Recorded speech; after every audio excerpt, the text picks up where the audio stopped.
बिस्मिल्लाहिर्रहमानिर्रहीम। रब्बी यस्सिर वला तुअस्सिर व रब्बी ताम्मिम बिल खैर।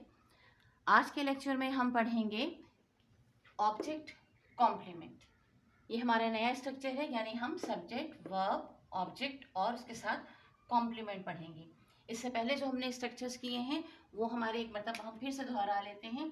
हमारे पास पहला स्ट्रक्चर था एस वी का, फिर हमारे पास था एस वी सी का, फिर था हमारे पास एस वी ओ का, उसके बाद हमने एस वी ओ ए पढ़ा और एस वी डबल ओ यानी कि डबल ऑब्जेक्ट जो है वो हमने पढ़ा। अब हमारे पास जो स्ट्रक्चर है वो है एस वी ओ सी, सब्जेक्ट, वर्ब, ऑब्जेक्ट और उसका कॉम्प्लीमेंट। अच्छा, कॉम्प्लीमेंट के बारे में हमने जब ये पढ़ रहे थे, एसवीसी जब हम कर रहे थे तभी हमने देख लिया था कि कॉम्प्लीमेंट बेसिकली जो है वो क्या करता है, वो सब्जेक्ट को बताता है एसवीसी वाले में। जबकि यहाँ पर अब मामला दूसरा है। यहाँ पर ऐसा नहीं है कि ये सब्जेक्ट के बारे में बताएगा, ये सब्जेक्ट कॉम्प्लीमेंट नहीं है बल्कि ये ऑब्जेक्ट कॉम्प्लीमेंट है। ये डिफाइन कर रहा है ऑब्जेक्ट को, ये क्वालिटीज़ बताएगा हमें ऑब्जेक्ट के बारे में। तो अब आइए पहले इसको हम एक एग्जाम्पल से समझते हैं। लाइक हमारे पास एक सेंटेंस है, मैं उसे भी लिख देती हूँ। अब इस जुमले को देखें, जैसा कि हमने ये स्ट्रक्चर्स देखा है इसके हिसाब से पहले हम इसको पॉइंट आइडेंटिफाई कर लेते हैं कि क्या चीज़ क्या है। लिहाजा शुरू हमने किया द टीचर, ये हमारा है सब्जेक्ट। मेड बनाया, क्या वर्ब हो गया। इसके बाद क्या बनाया है, अली को बनाया है। अब ये चीज़ यहाँ तक तो कंप्लीट हो गई, ये हमारा ऑब्जेक्ट हो गया। The teacher made Ali, but what, क्या बनाया है। इस क्या को अली से, अली के मुतालिक हमें मज़ीद इन्फॉर्मेशन चाहिए है कि इस ऑब्जेक्ट को क्या बनाया गया है। तो लिहाजा इस ऑब्जेक्ट को क्या बनाया गया, इसको कंप्लीट करने के लिए हमने ये एक फ्रेज लगाया, मॉनिटर ऑफ द क्लास। अच्छा, अब फ्रेज की जब बात आ गई है तो इस बात को समझ लीजिए कि ये जो कॉम्प्लीमेंट है, ये कॉम्प्लीमेंट हमारा जो है वो नाउन भी हो सकता है, ये एडजेक्टिव भी हो सकता है, और यानी कि ये दो तो हो गए आपके पास वन वर्ड। और यहां पर आ जाइए तो ये फ्रेज भी हो सकता है और ये कोई क्लॉज भी हो सकता है, यानी कि एक पूरा जुमला भी हो सकता है। अभी हमारे पास देखिए 1 2 3 4 हमारे पास वर्ड्स है। तो इसका मतलब है कि इस वक्त हमने क्या इस्तेमाल किया है, इस वक्त हमने फ्रेज को इस्तेमाल किया है। तो ये आप भी ध्यान में रख लीजिएगा कि हम कॉम्प्लीमेंट के तौर पर इन तमाम चीज़ों को हम इस्तेमाल कर सकते हैं। अब देखिए, टीचर ने बनाया है अली को, अब अली को रिफाइन कर रहा है ये मॉनिटर ऑफ द क्लास। तो ये जुमला जो है कि हमारा ये जो कॉम्प्लीमेंट है हमारा, ये ऑब्जेक्ट कॉम्प्लीमेंट है, इस सब्जेक्ट के बारे में नहीं बता रहे हैं। इस चीज़ को ध्यान में रखिएगा। एक और जुमला हम बना लेते हैं इसी तरह का, फिर उसके बाद हम ट्रांसलेशन की तरफ चलेंगे। अब इस जुमले को और से देखिए, शी कंसीडर्स हिम स्मार्ट। ठीक है, ये हमारा हो गया सब्जेक्ट। ये रहा हमारे पास वर्ब, वो कंसीडर करती है किसको, ऑब्जेक्ट। ये इसको कंसीडर करती है, क्या कंसीडर करती है, स्मार्ट। ये कॉम्प्लीमेंट है, यानी इसके बारे में बता रहा है, ऑब्जेक्ट के बारे में बता रहा है कि ऑब्जेक्ट के बारे में क्या तस्वुर किया जाता है। तो आप ये देखिए कि यहाँ पर ये कॉम्प्लीमेंट में हमारे पास सिर्फ एक वर्ड है, ये हमारे पास कोई फ्रेज नहीं है, कोई क्लॉज नहीं है, हमारे पास सिंपल एक वर्ड है जो कि डिफाइन कर रहा है, बता रहा है। तो हम इस तरह भी बना सकते हैं। अच्छा, अब एक चीज़ आती है कि डिफरेंस क्या है। जो इससे पहले हमने एस वी डबल ओ का स्ट्रक्चर पढ़ा था, ये स्ट्रक्चर हमने पढ़ा था, अब हम इस स्ट्रक्चर को पढ़ रहे हैं। तो आखिर इन दोनों में क्या है, ये हमारा डायरेक्ट ऑब्जेक्ट क्यों नहीं है और ये इनडायरेक्ट ऑब्जेक्ट क्यों नहीं है। ये बात एक जहन में आने वाली है ना, जब हम, क्योंकि अभी अभी हम ये स्ट्रक्चर पढ़कर हम गुजरे हैं, पिछली हमारी वीडियो में आपको यही हमने बताया था। तो अब इस बात को समझ लीजिए कि जो ऑब्जेक्ट होता है उसके बारे में हमने ये अपने दिमाग में एक चीज़ क्लियर कर लीजिए। हमने ये पढ़ा हुआ है हमने कि ऑब्जेक्ट जो होता है उस पर असल में वर्ब एक्ट करता है।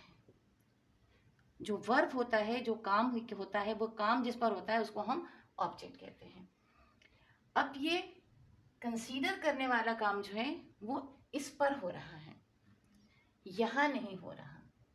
अगर यहाँ हो रहा होता तो फिर हम कहते हैं कि ये एक और ऑब्जेक्ट है। जैसे हमारे पास एग्जाम्पल थी ना, he gave him a book, he gave a book, he gave him, दोनों बातें हो गई, दोनों जुमले आप लिख सकते हैं।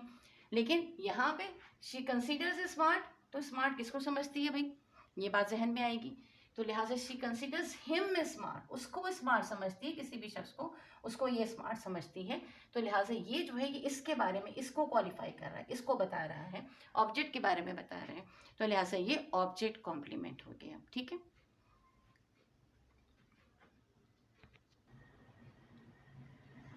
अब इस वाले जुमले को देखें। ये आपके पास आ गया सब्जेक्ट, ये आ गया आपका वर्ब। शी थिंक्स क्या, दैट, वो दैट को कुछ समझती है, ये ऑब्जेक्ट है आपका। अब ये दैट है क्या आखिर, तो इस दैट को जो क्लियर कर रहा है ये पूरा एक क्लॉज, और चूंकि ये क्लॉज पूरी किसको क्लैरिफाई कर रही है, ऑब्जेक्ट को कर रही है, तो लिहाजा ये ऑब्जेक्ट कॉम्प्लीमेंट है।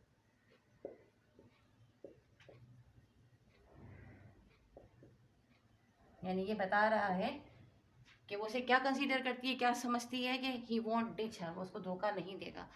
तो ये चीज़ जो है, इस यानी कि हमने वर्ड भी इस्तेमाल करके देखा, हमने फ्रेज भी इस्तेमाल किया, और अब हमने यहाँ पर क्लॉज भी इस्तेमाल कर ली है। अब आते हैं हम इसके ट्रांसलेशन की तरफ कि अगर उर्दू में जुमला होगा तो हम कैसे ये पहचानेंगे कि ये हमारे पास कॉम्प्लीमेंट है, डबल ऑब्जेक्ट नहीं है। अब इस उर्दू के जुमले को देखिए, वो मुझे बेवकूफ़ कहती है। जैसे हम हमेशा आइडेंटिफाई करते हैं, पहले आइडेंटिफाई कर लेते हैं, कहने वाला शख्स जो है वो जाहिर है वो कौन होगा, वो सब्जेक्ट होगा, जिसे कहा जा रहा है वो ऑब्जेक्ट होगा। कहती है, काम करने का अमल ये है, और है से हमें पता चल रहा है कि ये प्रेजेंट टेंस है, टी है से पता चल रहा है कि प्रेजेंट इंडेफिनिट है। किसी को पुकारना, किसी को कुछ कहने के लिए तो हम वर्ड इस्तेमाल करते हैं, वो क्या है, कॉल। टी है कॉल्स। अब ये क्या है, इसकी क्या अंग्रेजी है बेवकूफ़ की, इसकी अंग्रेजी है फूल।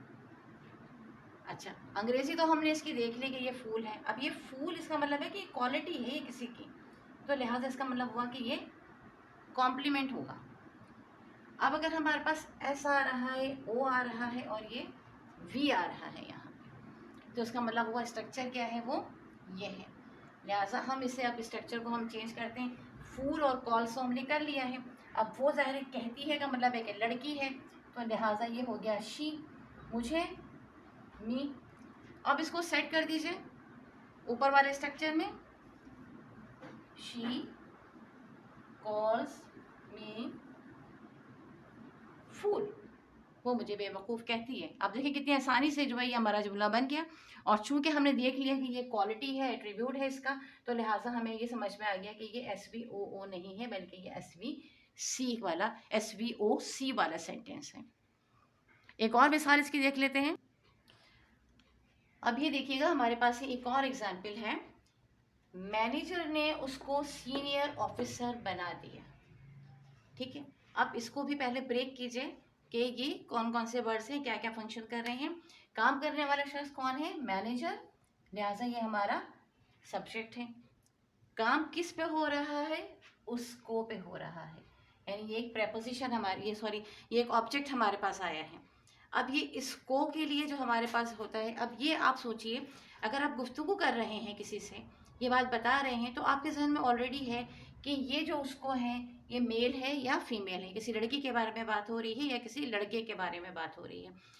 और अगर सिर्फ एक सेंटेंस लिखा हुआ है, तो अब आप फ्री हैं कि चाहे तो आप हर इस्तेमाल करें, चाहे तो आप हिम इस्तेमाल करें। यानी ये ऑब्जेक्ट जो है अब इस वक्त आपके पास, आपको आज़ादी, जब आप गुफ्तगू कर रहे हैं तो आपको पता है कि आप लड़की के बारे में बात करें या लड़के के बारे में बात करें, तो आप उसी हिसाब से इसको इस्तेमाल करेंगे। अब उसके बाद सीनियर ऑफिसर लेकर है और बना दिया, बना दिया से हमें पता लग गया कि ये पास्ट टेंस है, और बनाना के लिए हम इस्तेमाल करते हैं मेक, सेकंड फॉर्म इस्तेमाल हो जाएगी मेक, यानी ये है हमारा वर्ब।